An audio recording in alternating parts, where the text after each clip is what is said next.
The coffee had gone cold hours ago, but Dr. Lisa Martinez barely noticed. She sat hunched over her computer screen in the Deep Space Communications Array facility, her eyes burning from staring at wave patterns and signal data, the Nevada desert, stretched endlessly outside the reinforced windows. But Lisa's attention was focused entirely on the mysterious transmission that had appeared on her monitors 3 hours earlier. Something was wrong with this signal. In her 15 years of monitoring space communications, Lisa had never seen anything like it. The pattern was too organized to be natural, too complex to be random cosmic noise, yet completely unlike any human technology she knew. "Kevin, you need to see this," she called across the dimly lit control room. Dr. Kevin Brown rolled his chair over from his station, rubbing his tired eyes. The night shift at the array was usually quiet, monitoring routine satellite communications and deep space background radiation. Tonight was different. "What have you got?" Kevin asked, squinting at Lisa's screen. "Look at this pattern," Lisa pointed to the wavelength display. "It's been repeating for the last 3 hours. Same sequence, same intensity, coming from the same point in space." Kevin leaned closer, his scientific curiosity overriding his fatigue. The signal showed a complex series of pulses and frequencies, organized in a way that seemed almost mathematical. "Where's it coming from?" "That's the crazy part," Lisa said, her fingers dancing across the keyboard. "The computer traces it too. The Kepler 442 system? That's over 1,000 light-years away?" Kevin whistled softly. "That's impossible. No human technology can broadcast that far with this kind of clarity." Lisa nodded grimly. "Exactly, which means this isn't human." The two scientists stared at each other in the glow of the computer screens. They both knew what this meant, but neither wanted to say it out loud. After decades of searching, humanity might have finally found proof that they were not alone in the universe. "We need to decode this," Kevin said finally. For the next 4 hours, they fed the signal through every translation protocol in their database. The facility's quantum computers worked continuously, analyzing patterns and searching for mathematical constants that might serve as a universal language. Lisa called in Dr. Helen Parker, the facility's xenobiology specialist, who arrived within an hour despite the early morning call. "Are you absolutely certain this is artificial?" Dr. Parker asked, reviewing their preliminary data. "Positive," Lisa replied. "Natural phenomena don't create patterns this complex or this consistent." As dawn broke over the Nevada desert, their computers finally produced results.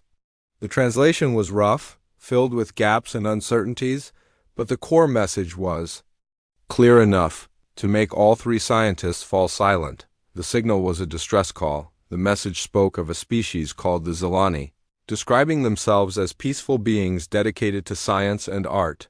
They lived on a world orbiting the star. Humans called Kepler 442b in a solar system far beyond Earth's reach. But they were dying. An empire called the Korthic Dominion had invaded their space.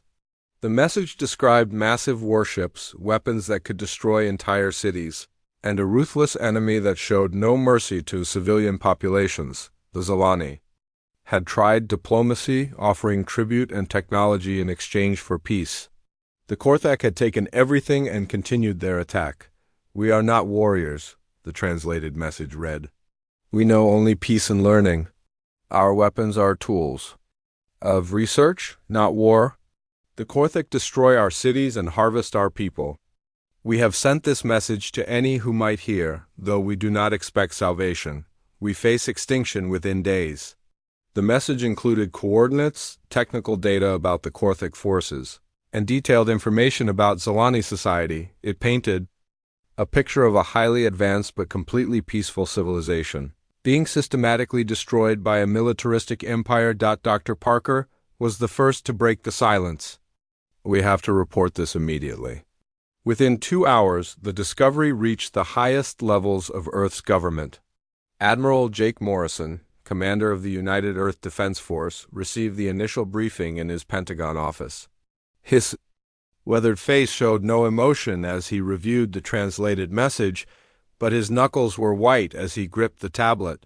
How reliable is this translation?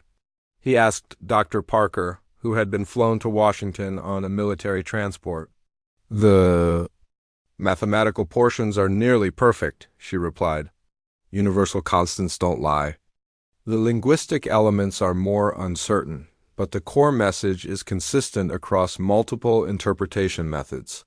Admiral Morrison stood and walked to his office window, looking out at the Potomac River. Earth had changed dramatically in recent decades. The lunar colonies were thriving, Mars outposts were expanding, and humanity was reaching toward the stars. But they had always assumed they were alone. How far is this Kepler system? He asked. Approximately 1,200 light years. Dr. Parker answered. With conventional technology, it would take tens of thousands of years to reach them. Morrison turned back to face her. What about the quantum tunneling drive? Dr. Parker's eyes widened.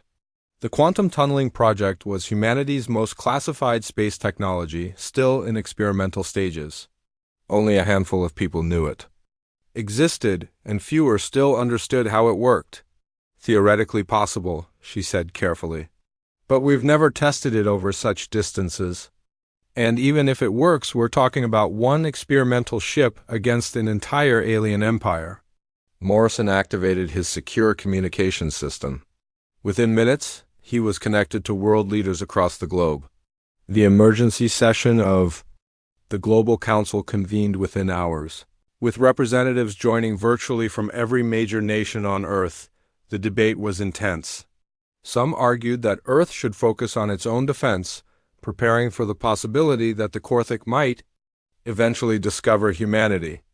Others insisted that any response would be suicide, sending human crews on a mission they could never return from. But as the discussion continued, a different voice began to emerge. Chief Engineer Ryan Clark, head of the Quantum Tunneling Project, presented his analysis to the Council. The Zolani signal includes detailed technical specifications, he explained. Their technology is centuries ahead of ours in some areas. If we can save even a portion of their civilization, the knowledge exchange could advance human science by hundreds of years. More importantly, the moral argument grew stronger as the hours passed. Humanity had spent generations dreaming of finding other intelligent life. Now that they had found it, that life was crying out for help. General Linda Foster, Earth's most experienced military strategist, made the final compelling argument. If we ignore this, we're not just abandoning the Zolani. We're telling the galaxy that Earth will not stand against tyranny. When the Korthak or others like them eventually find us, we'll face them alone. The vote was close but clear. Earth would respond to the alien distress call. As the Global Council session ended, Admiral Morrison received a priority message from the Nevada facility. Dr. Lisa Martinez had detected something new in the alien transmission. The signal was growing weaker. Time was running out for the Zolani, and now it was running out for humanity's chance to answer their call for help. The race to save an alien civilization had begun. The Luna Station shipyard had never seen anything like it. Massive construction platforms floated in the moon's shadow, their welding torches creating streams of brilliant light against the black of space.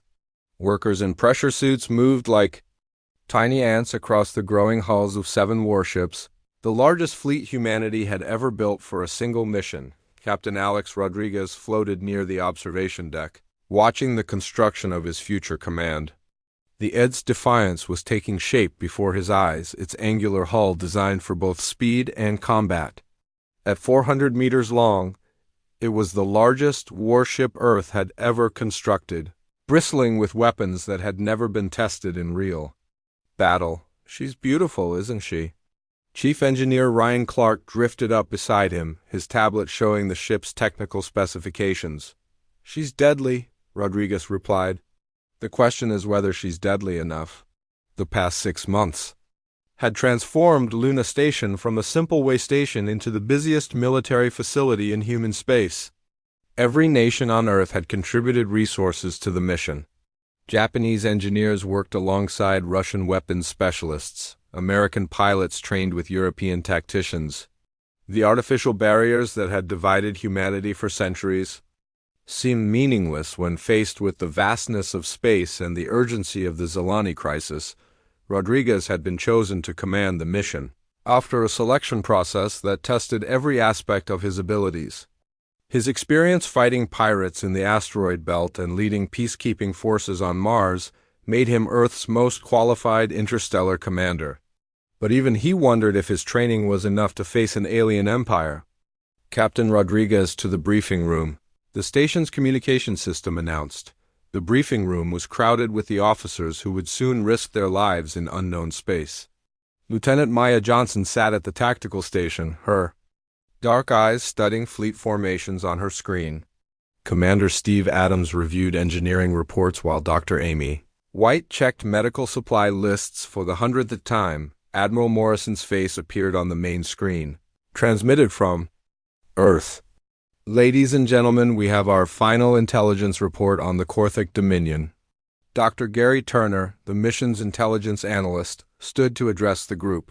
He had spent months studying every piece of data the Zelani had transmitted, building a profile of humanity's first alien enemy.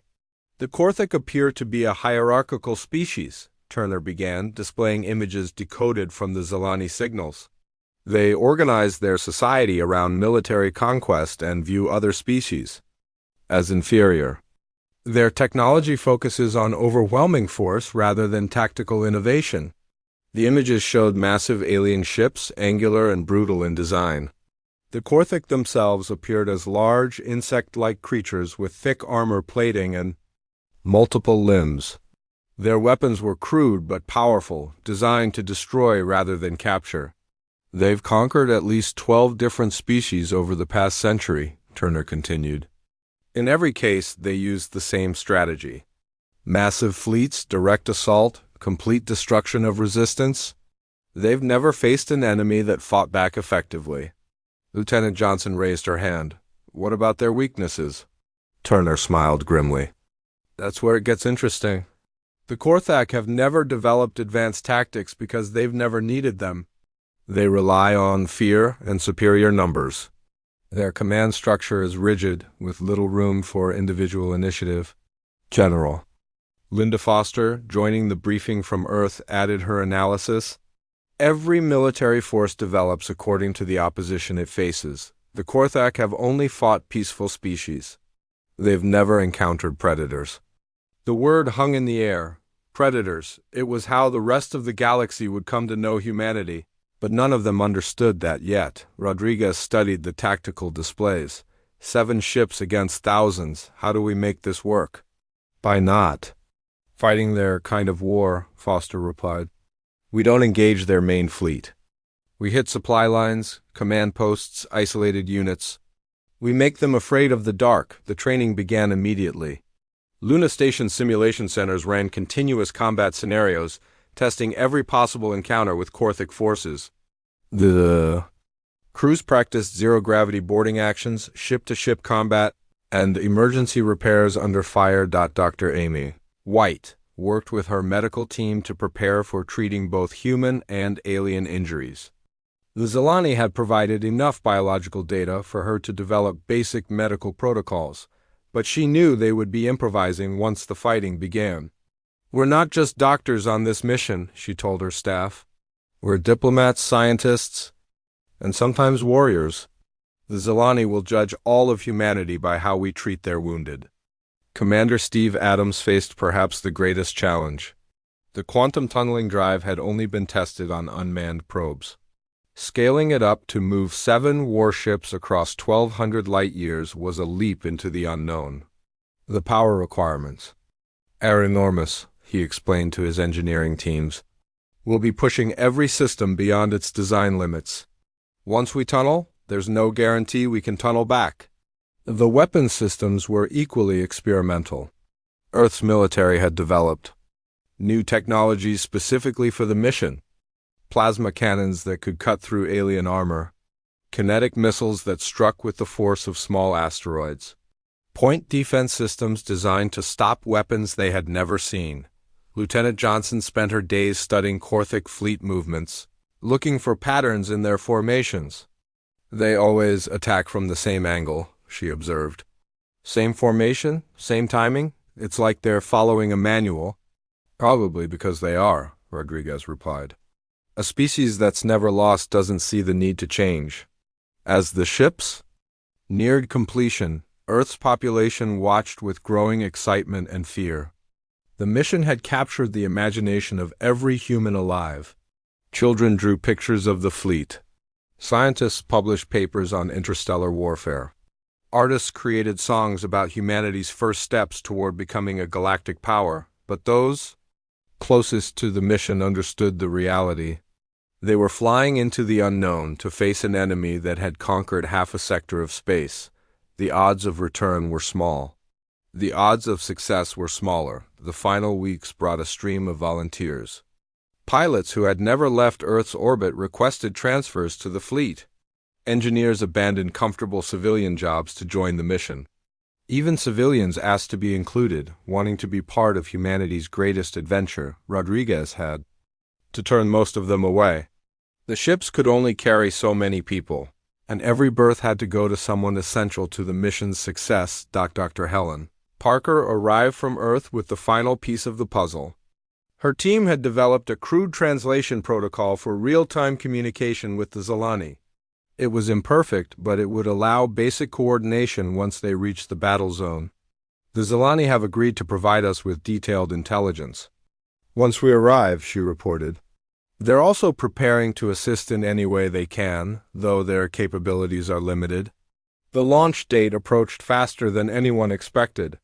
The Korthic signals from Zilani space were growing weaker each day. Cities were falling. The gentle alien scientists were dying while humanity raced to reach them. On the final night before departure, Rodriguez walked through the Defiance's corridors. His crew was ready. The ship was as prepared as human technology could make it, but he wondered if any of them truly understood what they were flying toward. In the observation lounge, he found Dr. Amy White staring out at Earth, visible as a blue marble in the distance.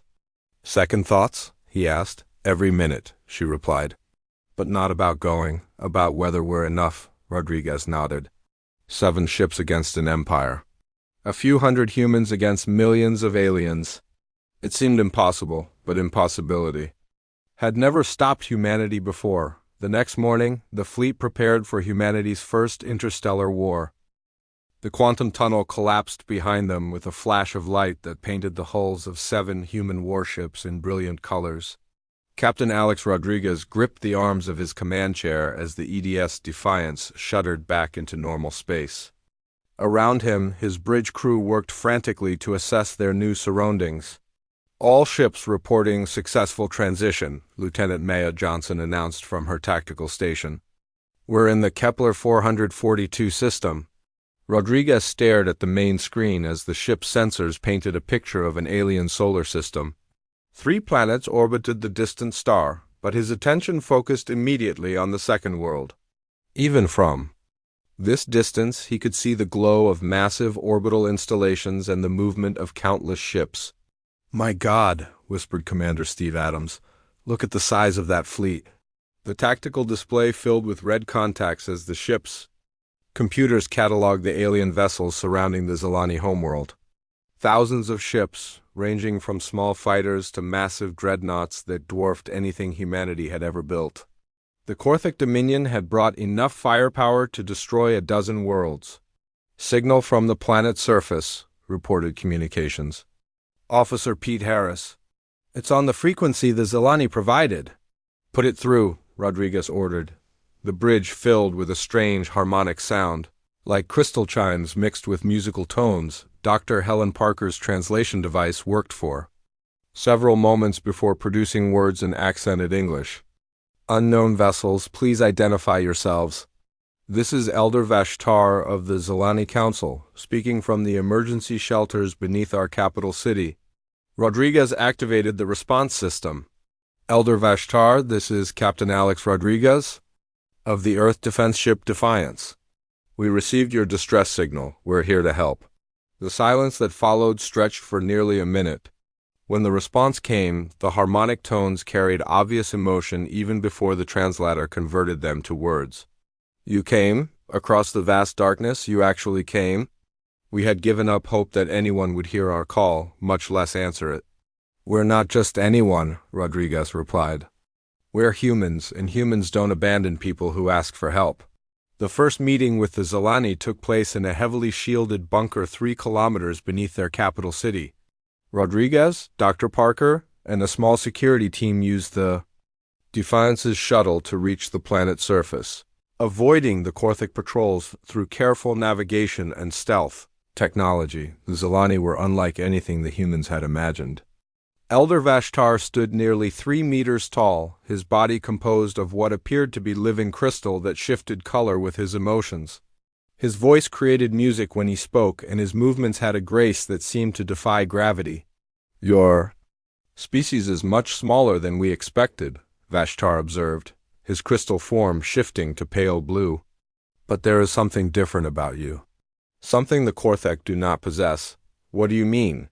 Dr. Parker asked, her recording devices capturing every detail of the historic meeting. "Anger," Vashtar replied simply.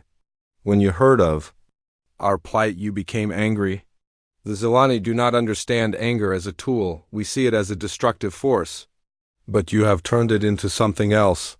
The elder led them through the bunker complex, showing them the remnants of Zelani civilization. Thousands of crystal beings huddled in the shelters, their normally bright colors dimmed by fear and despair.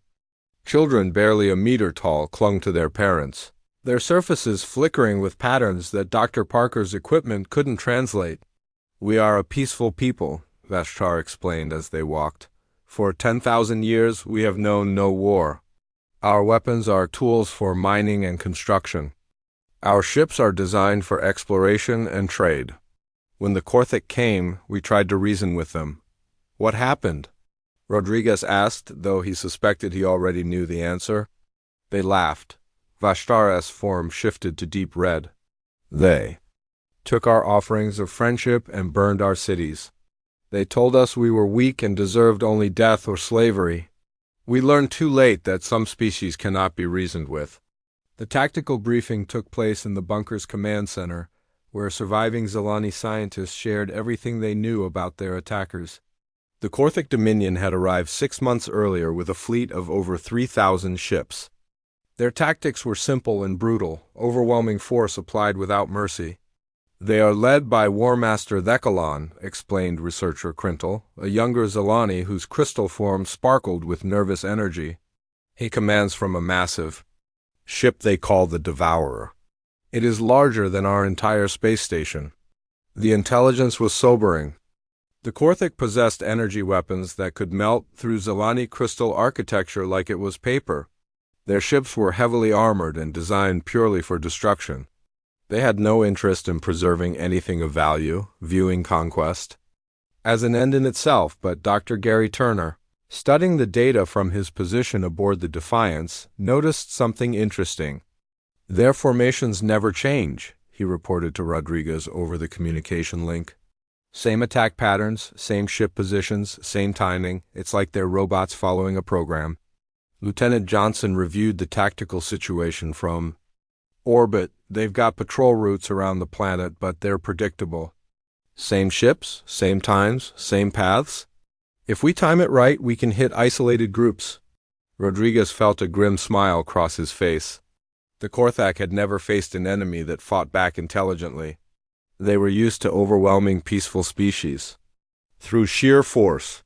They had no experience with guerrilla warfare, tactical flexibility, or enemies that struck back. "Elder Vashtar," Rodriguez said, "we need to know everything about Korthik psychology. How do they think? What motivates them? What do they fear?"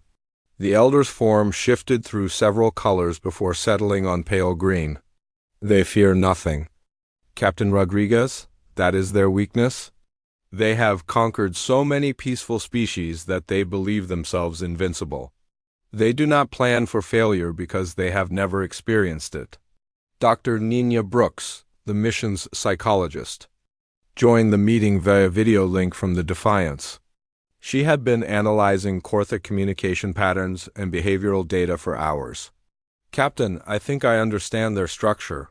They're a rigid hierarchy with no room for individual thinking. If we disrupt their command structure, the lower ranks won't know how to adapt. The conversation was interrupted by alarms throughout the bunker. A Zelani technician called out in their musical language, and Vashtar's form flashed bright red. "Korthek ground forces," he translated.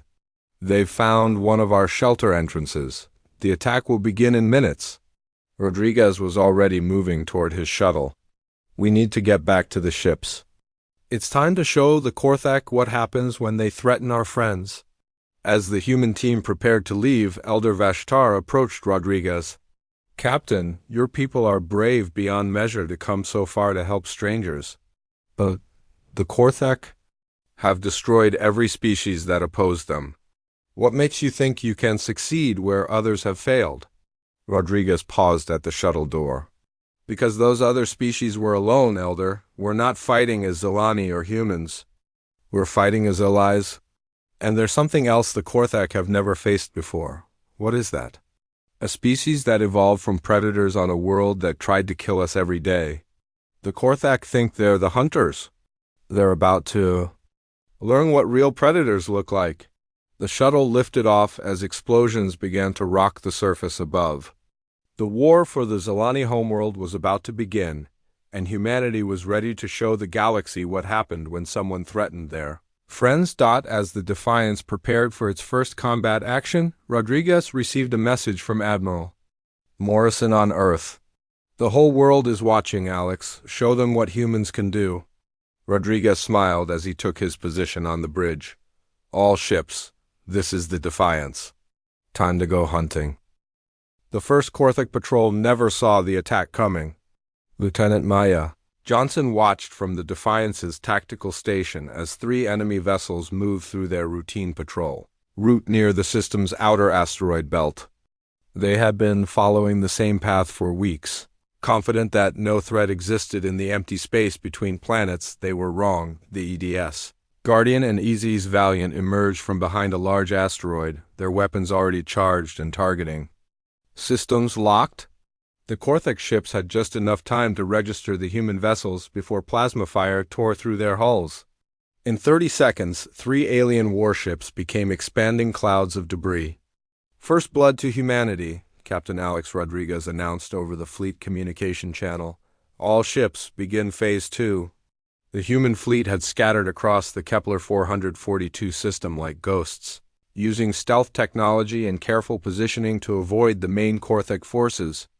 Instead of challenging the massive alien fleet directly, they struck at isolated targets, supply convoys, and communication relays. Commander Steve Adams had modified the human ship's engines to run almost silently, making them nearly invisible to Korthek sensors. Their detection equipment is designed to spot large fleets, not individual hunters, he explained to Rodriguez during one of their planning sessions. "We can move right past them if we're careful." The strategy worked perfectly. Over the next week, human ships appeared like deadly shadows throughout the system. The EDS Striker ambushed a supply convoy heading to the main fleet, destroying 6 cargo vessels before vanishing back into the asteroid field. The EDS Thunder targeted a Korthek communications station, cutting off contact between the planet and the outer system forces. War Master Thekalon, commander of the Korthek invasion force, struggled to understand what was happening. Reports flooded in from across the system about mysterious attacks and destroyed ships, but his forces could never locate the attackers. The rigid Korthek military doctrine had no protocols for dealing with an enemy that refused to fight honorably.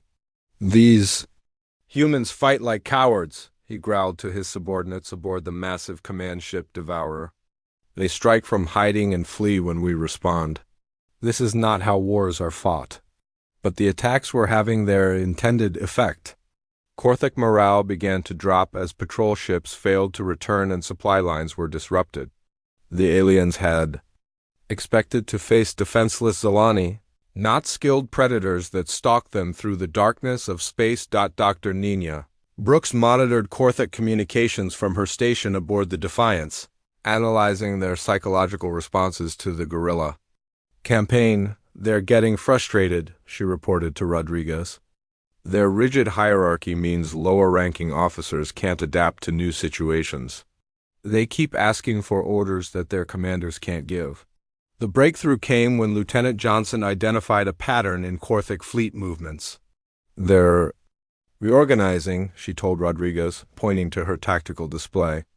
The main fleet is pulling back toward the planet, consolidating their forces. They're scared, Rodriguez realized. They don't know how to fight an enemy they can't see, so they're gathering together for protection. It was exactly what the humans had hoped for. As the Korthic fleet concentrated around the Zilani homeworld, they left the outer system poorly defended. Human ships moved freely through the asteroid belts and outer planets, establishing supply caches and staging areas for larger operations. The next phase required more direct action. Rodriguez led the Defiance on a daring raid against a Korthic forward command post on one of the system's outer moons. The facility coordinated patrol routes and supply shipments for the entire invasion force. "This is going to be loud," Rodriguez warned his crew as they approached the moon's surface. "Once we hit this target, every Korthak in the system will know where we are." The attack began with precision missile strikes that destroyed the facility's defensive weapons. Then human Marines, led by Sergeant Lisa Park, assaulted the complex directly. The Korthic defenders had never faced human soldiers in close combat and were unprepared for their speed and aggression.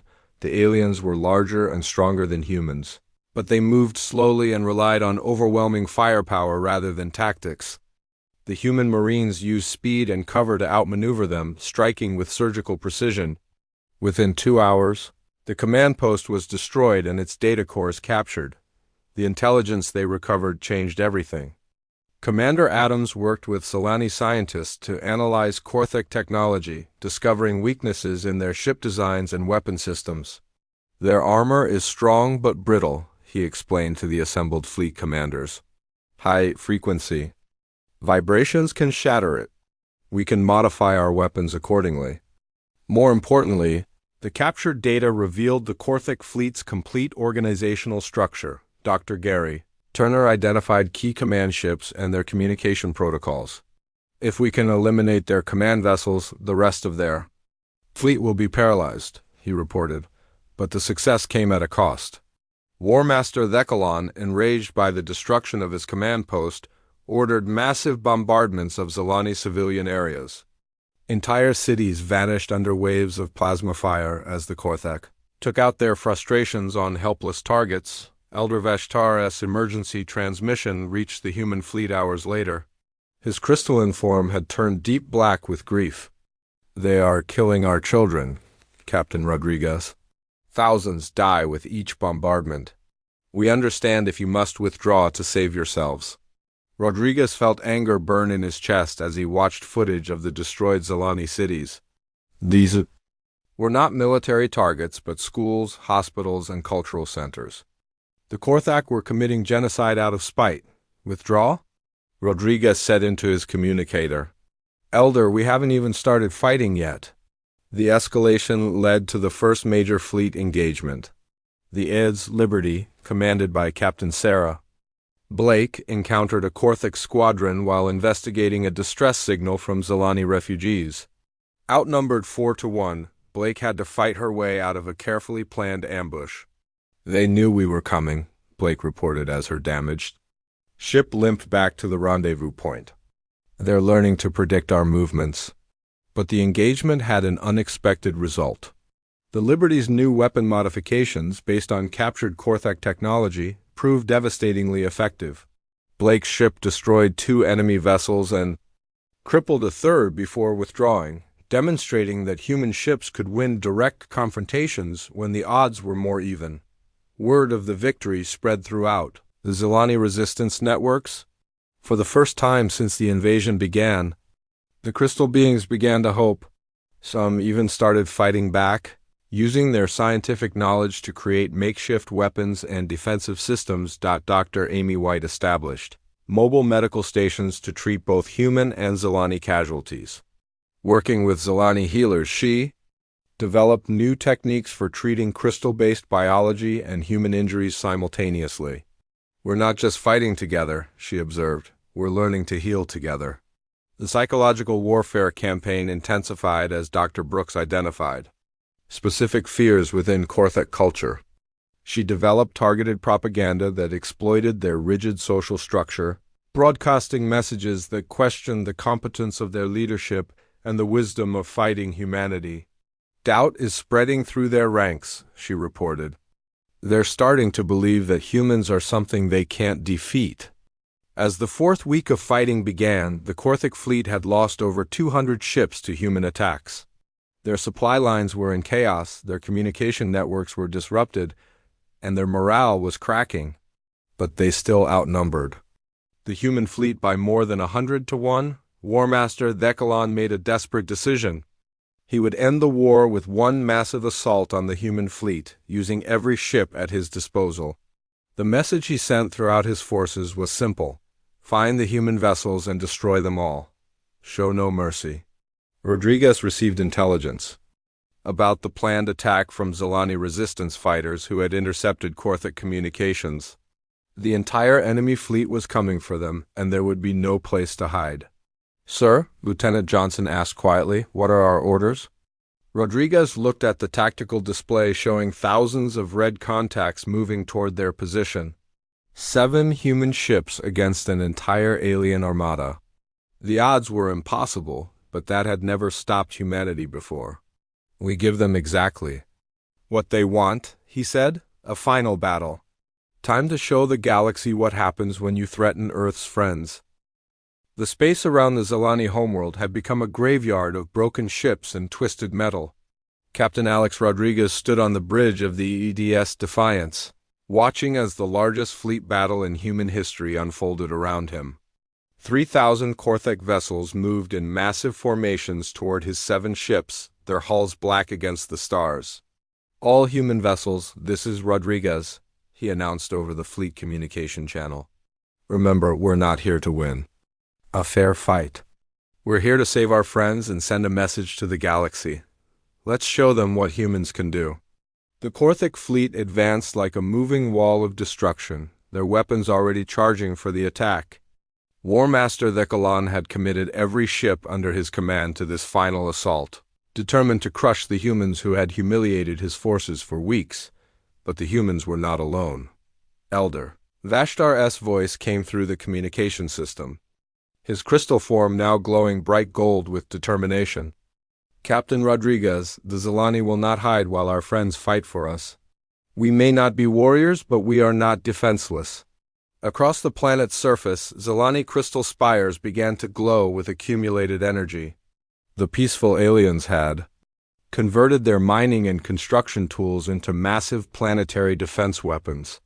Beams of concentrated light lanced up from the surface, striking the nearest Korthak ships with devastating effect. "My God," whispered Lieutenant Maya Johnson. "They turned their entire planet into a weapon." The Korthak fleet hesitated as Zilani energy beams destroyed dozens of their ships. In that moment of confusion, the human fleet struck. The 7 warships split into 3 groups, each following carefully planned attack routes that had been rehearsed for weeks. Rodriguez led the Defiance, Guardian, and Valiant in a direct assault on the Korthak command ship Devourer. The massive alien vessel was 5 times larger than any human ship, bristling with weapons that could destroy a city. But size meant nothing if you couldn't hit your target. "Evasive pattern Alpha," Rodriguez ordered. The 3 human ships wove through space. Like dancers, their movements coordinated and precise. Korthak plasma bolts passed harmlessly around them as they closed the distance to their target. Commander Steve Adams had modified the human weapon systems based on captured Korthak technology. "Firing modified plasma torpedoes," announced Weapons. "Officer Tom Grant, the new projectiles tore through the Devourer's armor like paper, causing massive explosions across its hull. Meanwhile, Captain Sarah Blake led the Liberty, Striker, and Thunder against the Korthak fleet's left flank. Her ships used the asteroid field as cover, appearing and disappearing like ghosts as they picked off enemy vessels one by one. The Vengeance, under Captain Mike Davis, performed the most dangerous mission of all.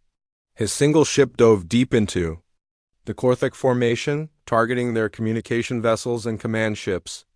Every enemy ship destroyed created chaos in the alien fleet's rigid hierarchy. Dr. Nina Brooks coordinated the psychological warfare campaign from the Defiance's bridge. She broadcast carefully crafted messages on Korthek frequencies, exploiting their fears and turning their rigid social structure against them. "Your War Master has led you to defeat," her messages declared. "The humans grow stronger while you grow weaker. Your empire crumbles before a handful of ships from a single world." The effect was immediate. Lower-ranking Korthek officers began to panic as their command structure collapsed. Ships broke formation without orders, fled from combat, or simply stopped responding to communications. War Master Thekalon, watching his fleet dissolve around him, made a desperate decision. He would ram the Devourer directly into the Zilani planet, destroying both himself and the world he had failed to conquer. "The Korthek command ship is changing course," Lieutenant Johnson announced. "It's heading directly for the planet." Collision in 12 minutes. Rodriguez felt ice in his veins. The Devourer was large enough to cause massive destruction when it crashed. Millions of Zilani would die in the impact and the resulting devastation. "All ships, concentrate fire on the Devourer," he ordered. "We have to stop that ship." The remaining human vessels abandoned their other targets and focused their weapons on the massive Korthek command ship. Plasma bolts, kinetic missiles, and energy beams struck its hull in a continuous barrage. But the ship was heavily armored and continued its death dive toward the planet. "Captain," Commander Adams reported, "our weapons aren't penetrating deep enough. That ship will reach the surface." Rodriguez made a decision that would be remembered throughout human history. "All ships withdraw to safe distance. Defiance will handle this." "Sir," Johnson protested, "you can't ram that ship alone." "The Defiance isn't large enough to stop it." Rodriguez smiled grimly. "Who said anything about ramming?" "Adams, prepare the quantum tunneling drive for emergency activation." Adams's eyes widened as he understood the plan. "Sir, activating the drive?" "This close to a gravity well could tear both ships apart." "That's the idea," Rodriguez replied. "Set coordinates for the center of the Devourer's mass." The Defiance accelerated toward the alien command ship, its crew working frantically to prepare the experimental drive system. On the planet below, millions of Zilani watched the sky as their fate hung in the balance. "Quantum drive ready," Adams announced. "Warning, this will likely destroy both vessels." "Do it," Rodriguez ordered. The space around the Defiance began to bend and twist as the quantum tunneling drive activated. Reality itself seemed to fold as the human ship attempted to tunnel through space while still moving at combat speed. The effect was catastrophic. The quantum field tore through the Devourer's hull like a cosmic blade, cutting the massive ship in half. Both pieces tumbled away from the planet, no longer a threat to the surface, but the Defiance had paid a price. The ship's hull was cracked and its systems were failing. Emergency alarms sounded throughout the vessel as the crew fought to keep their ship from breaking apart. "Hull breach on decks 5 and 6, Dr. Amy White reported from the medical bay. "Multiple casualties, but nothing we can't handle." On the planet's surface, Elder Vashtar watched the human sacrifice with amazement. "They risked their own ship to save our world," he told the gathered Zilani. "These humans truly are friends worth having." The surviving Korthak fleet, leaderless and demoralized, began to retreat from the system. Some ships fled toward the edge of known space, carrying news of their defeat to the rest of the Dominion. Others simply surrendered, their crews no longer willing to fight an enemy that had proven superior in every way. Captain Blake, now the senior human officer with Rodriguez's ship disabled, accepted the Korthak surrender. "Any vessel that withdraws immediately will be allowed to leave," she announced. "Any ship that remains will be destroyed." The alien fleet scattered like leaves in a storm, abandoning the system they had come to conquer. In the aftermath of the battle, human and Zilani medical teams worked together to treat the wounded from both sides. Dr. White found herself caring for injured Korthak soldiers alongside human Marines and Zilani civilians. "They're not so different from us," She observed to Elder Vashtar as they watched a young Korthic warrior being treated for his injuries. Fear and pain looked the same on any face. The Elder's crystal form shifted to a thoughtful blue. Perhaps that is why the humans succeeded where others failed. You see individuals where the Korthek see only enemies? The formal alliance ceremony took place on the Zilani homeworld 3 days after the battle. Representatives from both species gathered in the rebuilt capital city, where crystal spires now grew alongside human communication arrays. Elder Vashtar spoke for his people. The Zilani offer our friendship and our knowledge to humanity. We are scientists and teachers, and we will share all we know with those who saved our world. Rodriguez, his arm in a medical cast but his spirit unbroken, responded for Earth. Humanity accepts your friendship and offers our protection in return. From this day forward, the Zilani will never stand alone against tyranny. The news of the human victory spread across the galaxy faster than anyone expected. Other species, long oppressed by the Korthic Dominion and similar empires, began sending their own distress signals toward Earth. The galaxy had learned that somewhere among the stars lived a species, willing to fight for strangers. Dr. Lisa Martinez, monitoring communications from her station on Earth, found her screens filled with dozens of new signals. Admiral Morrison, she reported, we're receiving messages from at least 20 different star systems. They're all asking for help. Admiral Morrison looked out at the construction yards where new human warships were already taking shape. Looks like we're going to need a bigger fleet. 6 months later, Captain Rodriguez stood on the bridge of the new EDS Defiance II, watching as the largest human fleet ever assembled prepared for departure. 50 ships this time, crewed by volunteers from across human space and accompanied by Zilani science vessels. Captain, Lieutenant Johnson reported, we're receiving a priority signal from the Andromedans. Their message says the Skull Empire has invaded their territory. Rodriguez smiled as he looked at the star charts showing their destination. Humanity had taken its first steps toward becoming the galaxy's protectors, and there was no turning back. Set course for the Andromedan system, he ordered.